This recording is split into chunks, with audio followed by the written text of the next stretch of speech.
The WEG CFW500 drives have two remote keypads to choose from. One is just a direct copy of the drive's keypad.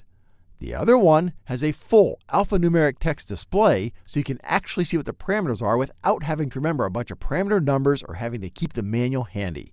And it's IP56 rated, which means it's protected from water even if it's projected from jets.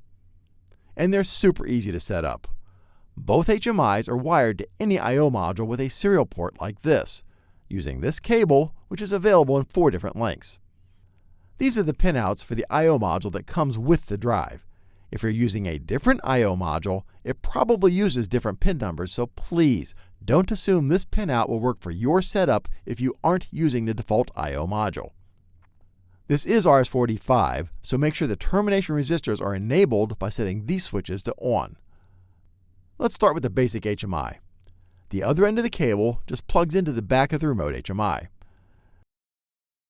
When we power up the drive, it gives us a connection lost message if the serial port hasn't been previously set up. And since the drive's display is still backlit, we know it's in control right now. Go to parameter 312 and set it to a 0 to tell the drive we have an HMI connected to the serial port. When we do that, the drive brings the remote HMI online. We know the remote HMI is in control now because the drive's backlight turned off. The drive's HMI is still active. I'll use it to bring us back to the top level. We see the remote HMI tracks it perfectly. And now the remote HMI works exactly like the drive's HMI. We can scroll through the parameter groups, modify parameters, and control the drive.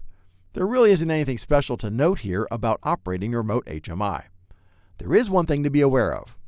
The remote HMI uses a serial port.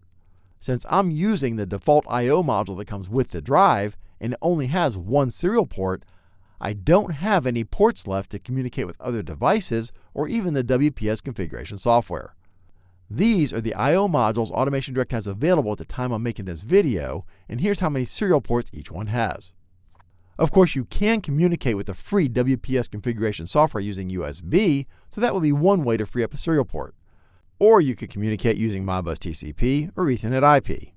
For anything else though, if you want to use the remote HMI and talk to other devices, you'll want to use a module that has 2 serial ports.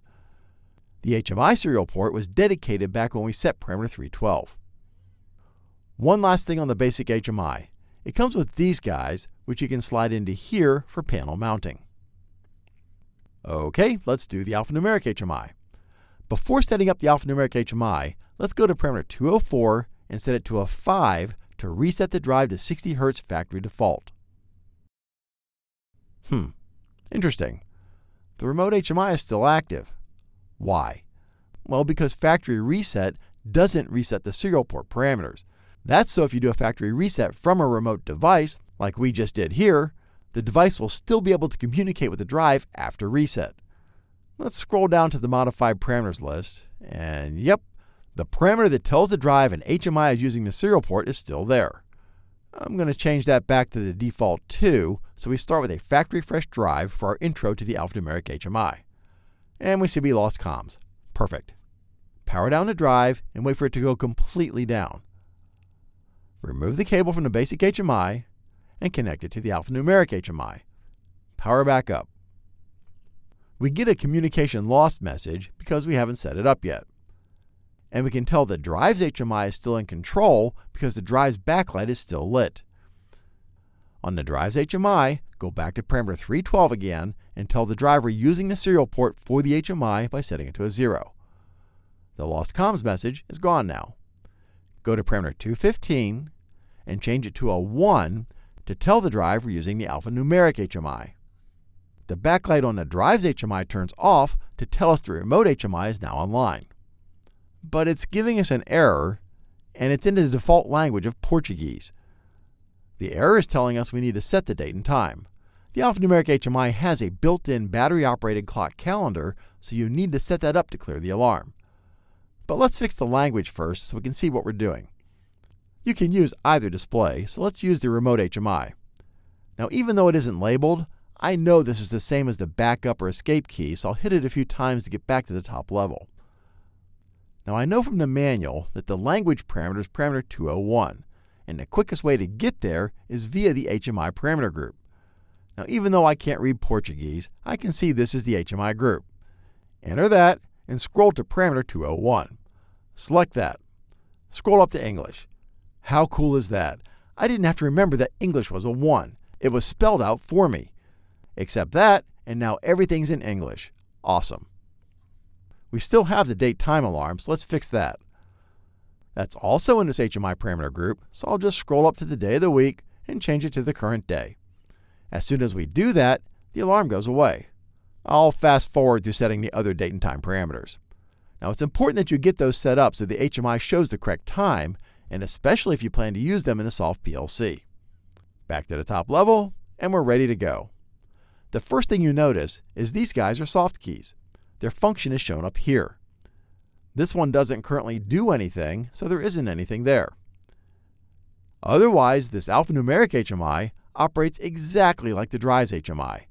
The big difference is in the displayed information. The top-level display shows all the same information, but the larger units are much easier to read, and we get units and actual numbers with the bar graph. No more guessing what the bar graph is trying to tell us. And we see the current time, which is battery-backed so it persists through a power cycle. If the battery is removed or dies, it'll hold the last known value so you can tell when it happened. The best part, though, as we've already seen, is everything is spelled out for you. Let's go to the basic parameters group and just scroll through some. And look at that. Instead of just a parameter number, I can see exactly what each parameter is. And you can drop into the parameter and change it, just like with the drives HMI. The alphanumeric HMI comes with 2 screws so you can mount it to a panel. The cutout dimensions are in the install guide. And changing the battery is easy. Just twist this guy to open the cover, pop the battery out, and replace it. It's a standard CR2032 battery, which you can get at Automation Direct under this part number. It's the same battery that's used on the Do More PLCs. So, having 2 different kinds of remote keypads, one of which is IP56 rated, is just another reason the CFW500 drive is such a great value. Click here to learn more about the WEG CFW500 drive. Click here to learn about Automation Direct's free award-winning support options, and click here to subscribe to our YouTube channel so you'll be notified when we publish more videos like this one.